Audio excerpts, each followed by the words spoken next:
Hello guys, welcome back again to my channel bersama saya Hansen di sini dan seperti biasanya setiap harinya saya akan buatkan video seputar cryptocurrency. Apa kabar kalian ini semuanya? Semoga dalam keadaan yang baik-baik saja.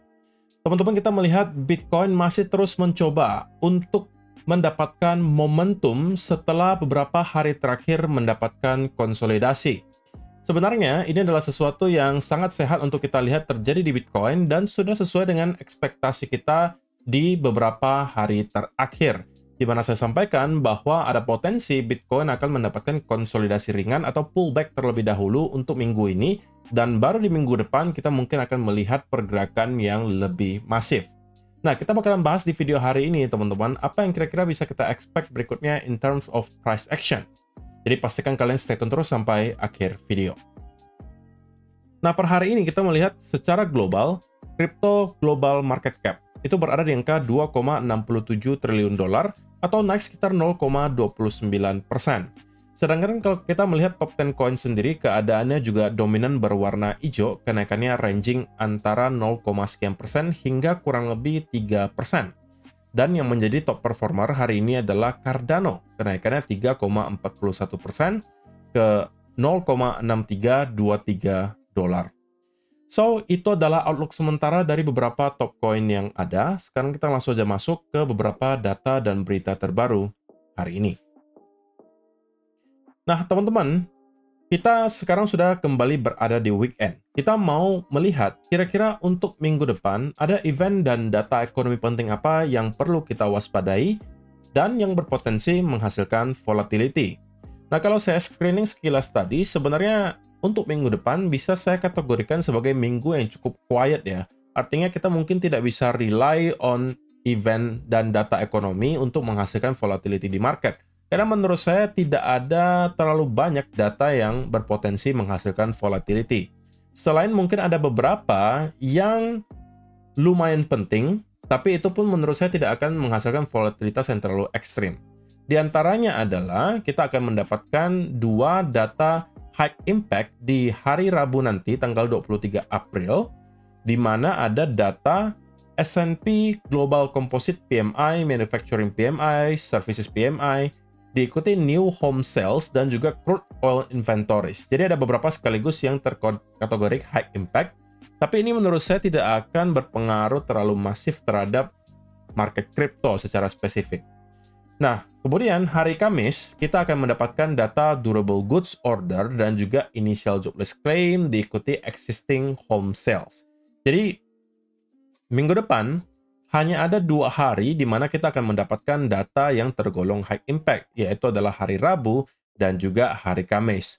Tetapi menurut saya, kalau disuruh pilih di antara kedua ini, saya mungkin akan melihat hari Kamis lebih penting daripada hari Rabu. Karena di hari Kamis kita akan mendapatkan data continuing jobless claim dan juga initial jobless claim. Yang tentunya juga sampai dengan saat ini masih menjadi salah satu yang sangat dipantau oleh The Fed. Karena sekali lagi teman-teman, dua tugas utama The Fed adalah untuk mempertahankan keseimbangan antara tingkat inflasi dan juga tingkat pengangguran di Amerika Serikat. Nah, untuk sementara waktu, tingkat inflasi di Amerika Serikat bisa dikatakan lumayan baik. Data terbaru menunjukkan bahwa masih terjadi penurunan dari tingkat inflasi dan juga tingkat pengangguran di Amerika Serikat itu masih berada di area yang cukup sehat. Sehingga itu juga kenapa The Fed masih mengatakan bahwa mereka tidak akan terburu-buru untuk melakukan pemotongan suku bunga karena rupanya data terbaru menunjukkan bahwa perekonomian di Amerika Serikat masih tergolong baik-baik saja. Nah, kalau misalnya kita mau mempercepat The Fed untuk memikirkan persoalan pemotongan suku bunga, maka harus ada salah satu nih yang kemudian mulai out of control. Antara inflasinya turun terlalu drastis, atau kita melihat unemployment rate itu naiknya terlalu drastis. Nah, kalau salah satu hal ini terjadi, maka itu kemungkinan bisa mempercepat The Fed untuk melakukan pemotongan suku bunga.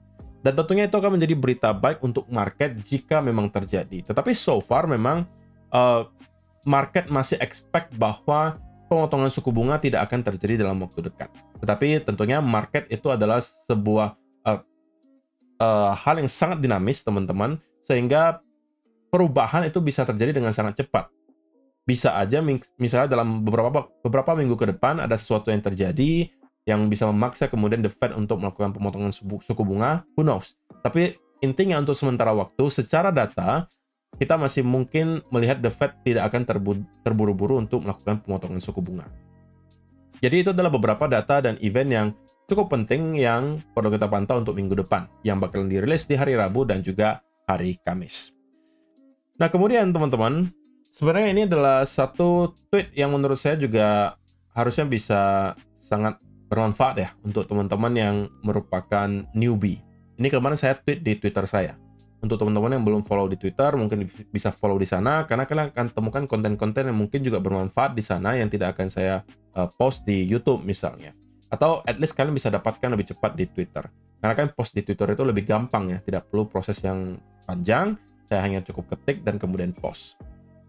Nah, saya sampaikan kemarin, dalam keadaan seperti ini teman-teman, ini mungkin sebagai reminder saja, mungkin juga udah ada banyak dari teman-teman yang mengetahui hal ini, tapi saya rasa pasti akan ada orang-orang yang bisa mengambil manfaat dari tweet saya yang ini. Saya sampaikan, salah satu kesalahan terbesar para newbie investor di cryptocurrency ketika menghadapi market yang sedang bearish seperti sekarang, itu sebenarnya adalah terlalu banyak melakukan aktivitas yang tidak perlu sebenarnya. Kalian itu terlalu, mungkin kurang kerjaan lah istilahnya, dan terlalu banyak melakukan aktivitas yang kalian tidak perlu lakukan sebenarnya sebagai seorang investor kripto, terutama dalam keadaan market yang bearish. Di antaranya adalah, kalian terus mencoba timing di bottom dan menggunakan leverage. Ujung-ujungnya yang terjadi adalah, kalian akan close posisi tersebut antara dalam keadaan loss yang cukup besar, atau kalian justru sampai margin call. Kenapa? Karena dalam keadaan market yang bearish, maka biasanya kita akan terus melihat market mengalami penurunan. Jadi kalau kalian masuk menggunakan leverage tanpa ada plan yang baik, tanpa ada manajemen resiko yang baik, maka antara kalian akan close dalam keadaan loss yang besar, atau kalian bakalan kena margin call. Hal kedua, yang sering saya lihat dilakukan oleh para newbie adalah, kalian mencoba untuk keluar masuk market dengan harapan kalian bisa dapatkan harga yang jauh lebih murah, tapi ujung-ujungnya kalian justru membeli harga di harga yang jauh lebih tinggi. Contohnya gimana? Kalian mungkin mengatakan, kok ada yang bilang Ethereum bakalan bisa ke $800 kok. Jadi, mending saya jual aja di harga sekarang, kurang lebih 1.500, dan saya beli lagi kok di harga 800. Nah, kalau misalnya secara teori saja, itu sebenarnya adalah sesuatu yang sangat-sangat baik untuk dilakukan dong, ya kan? Cukup make sense. Kalian mau jual di harga sekarang karena kalian berasumsi bahwa harganya bakalan turun ke 800 dan kalian beli lagi di 800. Ya, kalian dapat diskon yang lumayan. Tapi pertanyaannya adalah, apakah kalian yakin bahwa 800 itu pasti akan kesentuh? Dan pertanyaan berikutnya, kalau ternyata 800 tersebut tidak tersentuh, dan ternyata kita akan bottom misalnya di angka 1.300, 1.400, di atas target kalian yang 800 itu, apakah kalian punya plan B? Nah, saya rasa jawaban untuk sebagian besar orang itu pasti nggak ada. Mereka terlalu terpaku ke salah satu senario dan mengatakan bahwa kalau nggak sampai 800, saya nggak mau masuk kok. Saya udah jual di 1.500, saya mau masuknya 800. Nah, yang biasanya ujung-ujungnya terjadi adalah ketika harga justru kembali recover dan mungkin Ethereum sudah start di angka 2.500, 3.000, harganya sudah jauh lebih tinggi daripada harga dia jual di 1.500, dia mulai merasa FOMO gitu. Dan merasa, aduh, saya ketinggalan nih kok, kemarin saya jual di 1.500. Tapi kayaknya masih bisa naik kan, dari 3.000 bisa ke 4.000, 5.000, jadi saya beli aja deh di 3.000. Dan ujung-ujungnya kembali membeli di harga yang jauh lebih tinggi. Jadi, itu adalah sesuatu yang juga mungkin harus kalian pertimbangkan. Dan yang berikutnya adalah, kalian terus melakukan switch dari project, ini agak sedikit typo ya, harusnya dari. Switch dari project yang sebenarnya kalian punya conviction, kalian udah riset nih ke satu project, kalian punya conviction, saya mau pegang project ini karena alasan A, B, C, D. Atas dasar keempat atau 5 alasan tersebut, saya yakin bahwa ini adalah project yang undervalue.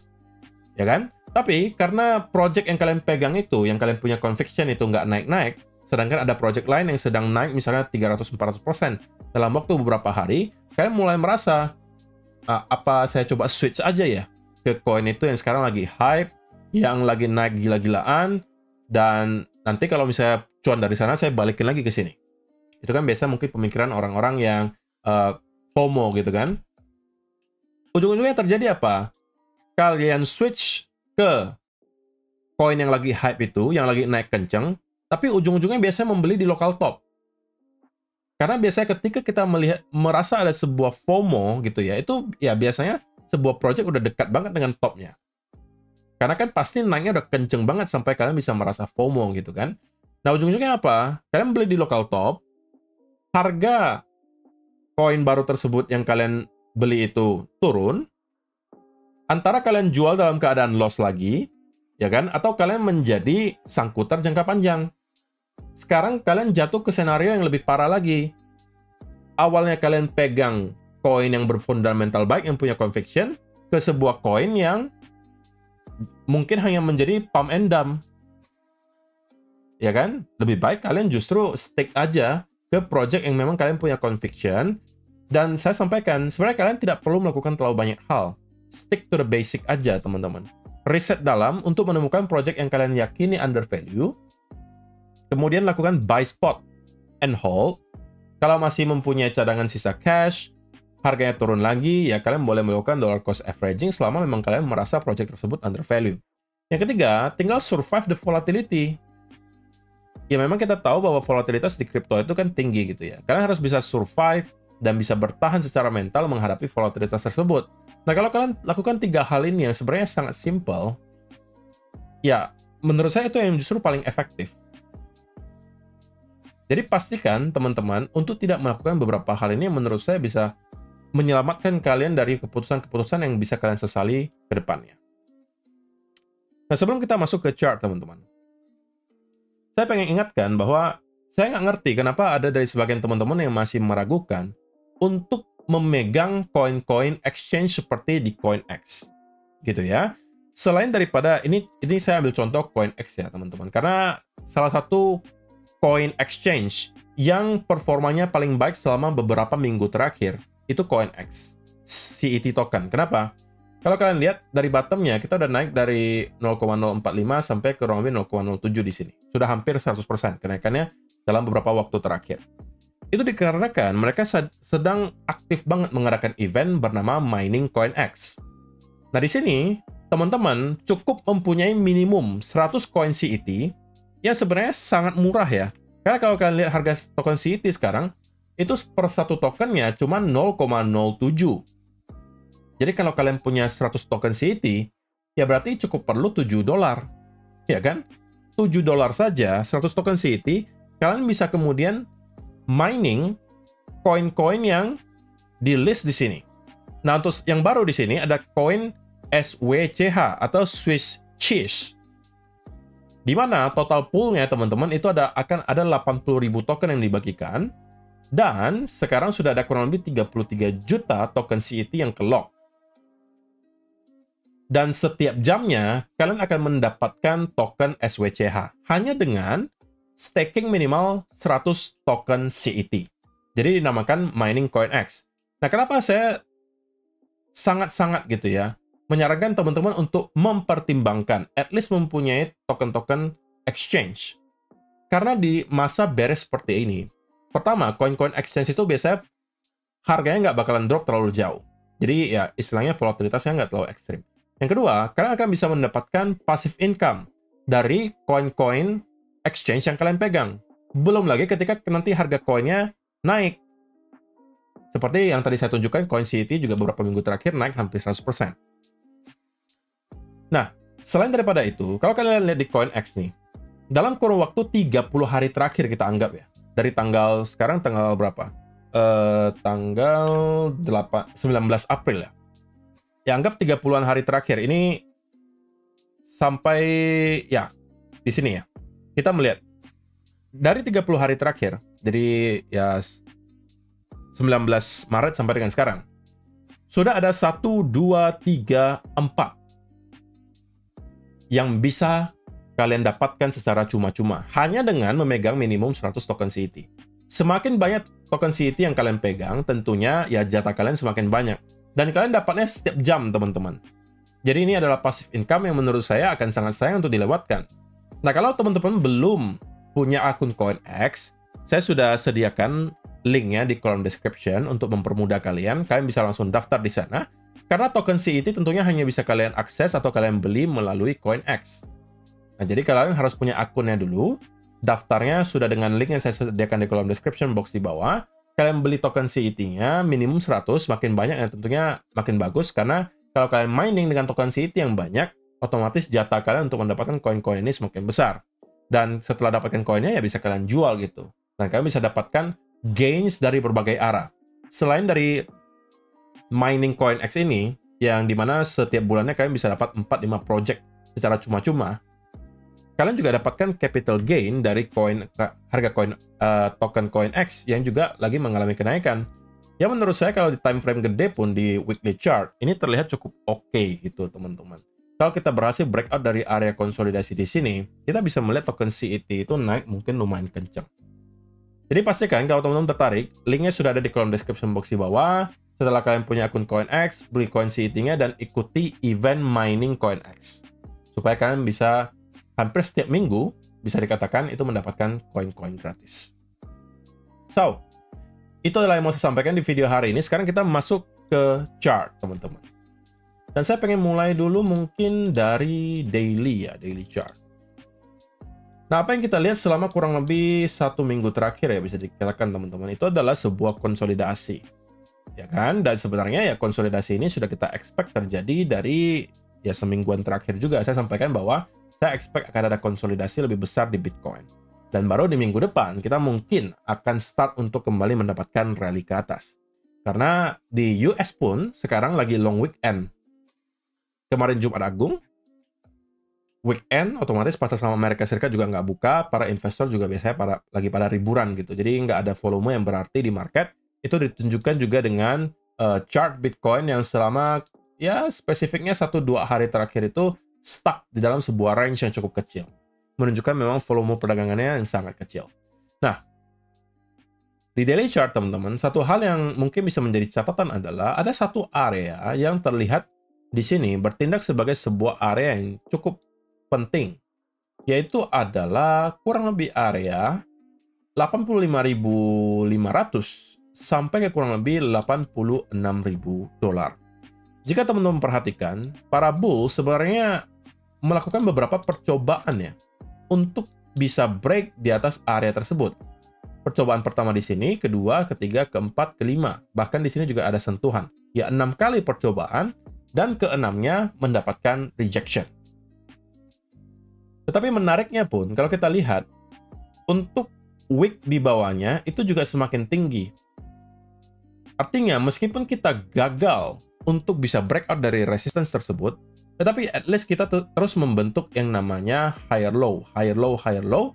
Dan kalau ini terus berlanjut, teman-teman, ini ujung-ujungnya bisa membentuk yang namanya ascending triangle, which is adalah sebuah pattern bullish continuation. Ujung-ujungnya bakalan breakout ke atas. Tapi regardless, saya sudah sampaikan juga bahwa konsolidasi yang kita lihat di sini itu hanya adalah potensi continuation pattern, yang artinya kita masih akan tetap melanjutkan kenaikan ke atas setelah konsolidasi ini selesai. Targetnya masih adalah tetap di area 90 sampai 91.000 dolar. Itu adalah area minimum yang menurut saya bisa menjadi target berikutnya untuk Bitcoin. Dan sampai dengan saat ini saya masih berpegangan dengan senario tersebut. Makanya dalam beberapa hari terakhir pun saya sampaikan bias saya untuk midterm itu tetap bullish. Untuk short term cenderung netral. Kenapa? Karena saya masih expect konsolidasinya itu berlanjut. Nah, tidak berbeda juga dengan hari ini, teman-teman. Nah, kalau kemarin kita melihat ini sebagai potensi sebuah bear flag ya, teman-teman. Ya kan?